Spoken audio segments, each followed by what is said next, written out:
Josh Donaldson. This guy's one of our all-time favorites, obviously, man.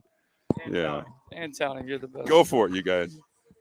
How are you? Oh, hanging in there, brother.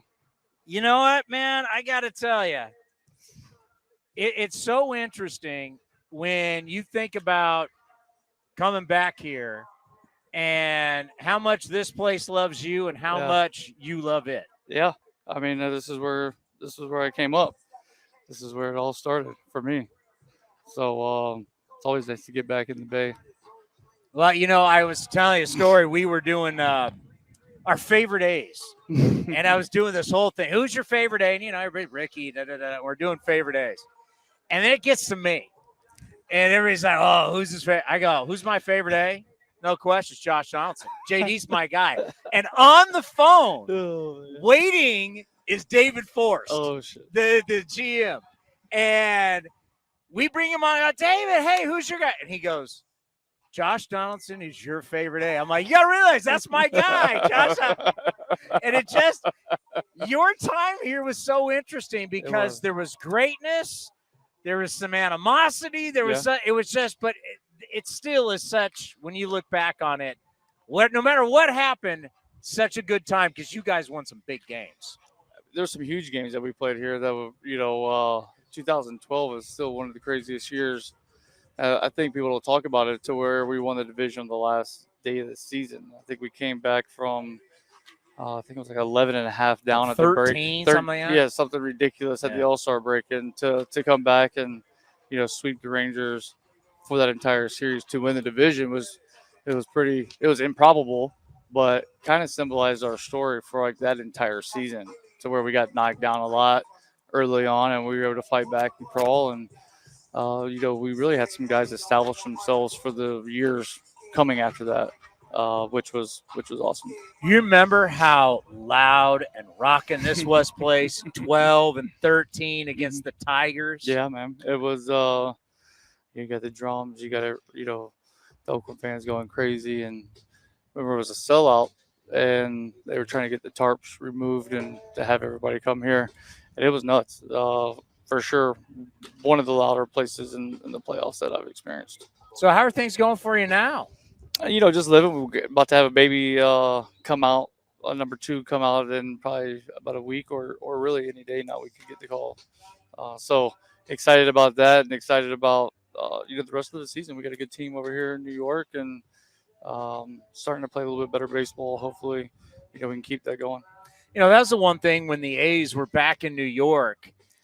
The expectations were that the Yankees were just going to never lose and never go through a downtime and that you guys were going to win more games than anybody else. You're like, at some point there's going to be – it's a roller coaster ride. I know. And then, so at some point you know that there's going to be a down period. But now the big question is, how do you get back to that going up the roller coaster? Yeah, I mean, I think throughout the year, to that point when we played you guys, we've been relatively healthy all year long. We've taken a few bumps and bruises. We lost a couple key pieces to our bullpen. Was able to obviously make a trade with you guys and bring Frankie in and bring Lou in, who Lou's looked really nice the last couple outings out there, and to be able to get some other pieces in there that are playing a significant role for us and getting guys back on track in the bullpen that maybe had missed a little time earlier, didn't start off great. They're, starting to pitch better. I just looking at you in Yankee gear. When you first put it on, how did you feel? I don't know. I didn't know. You battled these guys for years. Yeah. It was not only for the A's, but, playing in Toronto for so long. And, but I knew the opportunity. It was going to be a great opportunity. So did I ever see myself putting the Yankee uniform on? Probably not. I didn't think that, but it was an opportunity where I felt like, once I got that, I was looking forward to it. I can tell you, I remember doing, this talk show when you got traded, and it was just like, oh God, it was the worst. And I said, watch. He's going to go there, and he's going to flourish. That place is a bandbox. Yeah. All those ballparks in the NL East AL. And AL East, and all you did was go on and not only win an MVP, you got the most votes for the All-Star game. Yeah. Just what was Toronto like for you after you left here?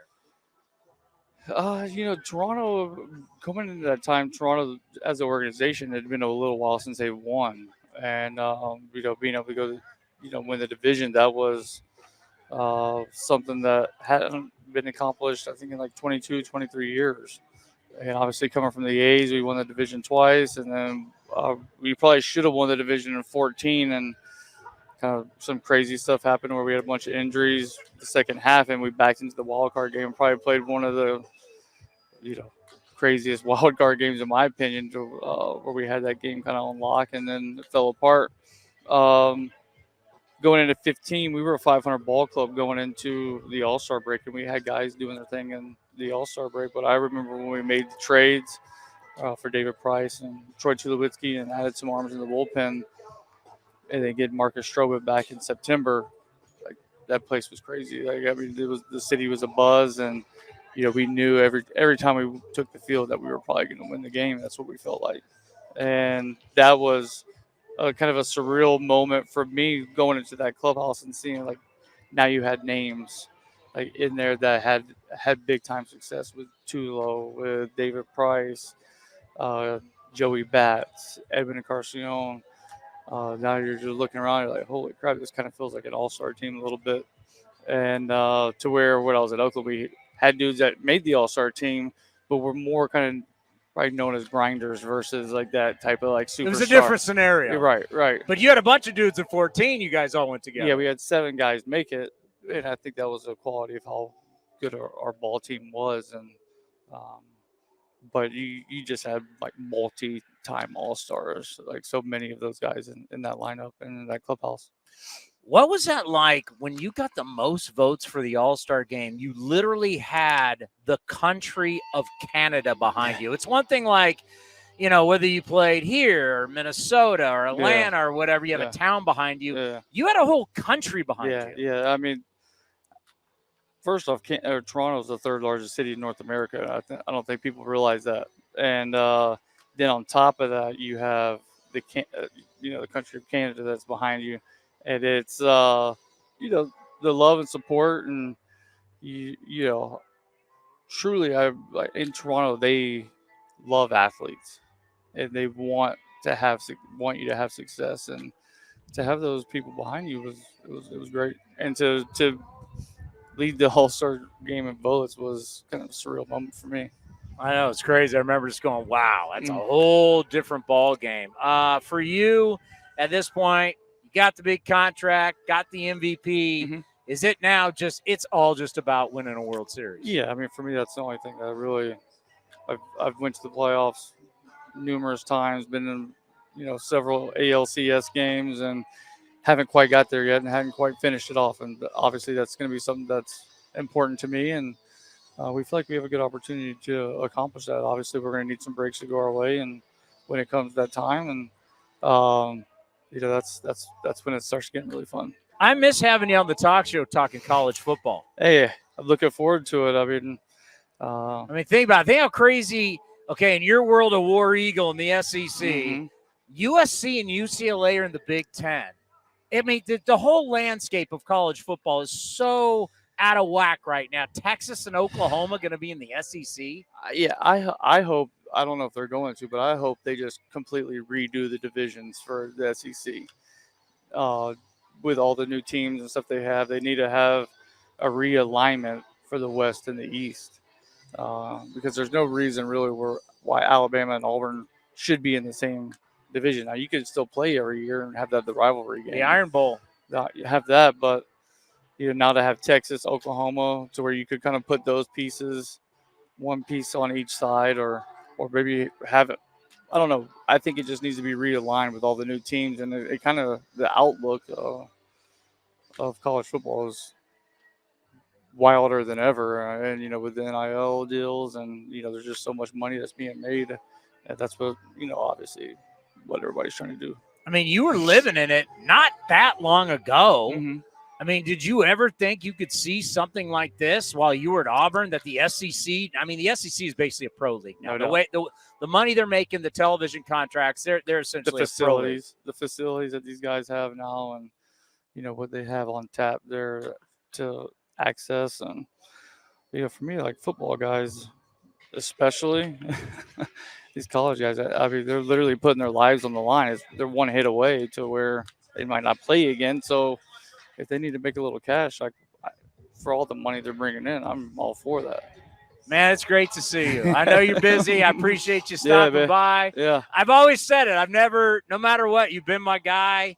What you did for me in those times when the A's were coming up and what you did for me on the talk show. One of my favorite stories ever was you were going back to Sacramento and you called up. My call screen was like, this guy says he's Josh Donaldson, that he knows you. And I'm like, yeah, it's JD. Bring him on. I mean, those are it was so innocent. It was so different and it was so fun. Yeah, that was actually telling one of my homeboys. He's from around here. He came over last night. We were chatting, and I was telling him we were going over that story again. I was like, man, I remember I just got to sit down at AAA, and I was listening to you guys on the show, and I'm like, yeah, Josh Donaldson just sent down Luke Hughes, picked up off waivers, and I'm like, I'm going to call him, man.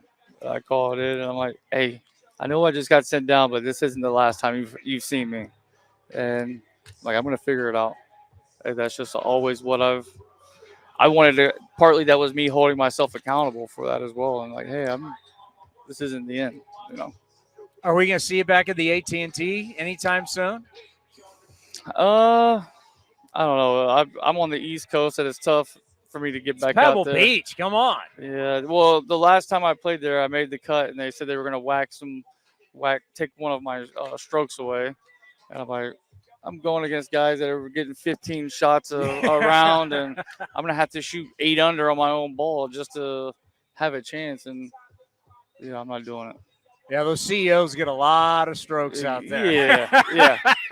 I need to figure that out. If I could figure that out, I'd be out there. But, they're giving me 2 shots around, and these guys are getting 15. That's kind of hard to compete against. Well, always here. Yeah, we're always going to love you, man. You're the man. Around the A's, you're always going to be family to us. I appreciate you. This is where it started, and I always appreciate getting back. Good luck the rest of the way. Thanks, man.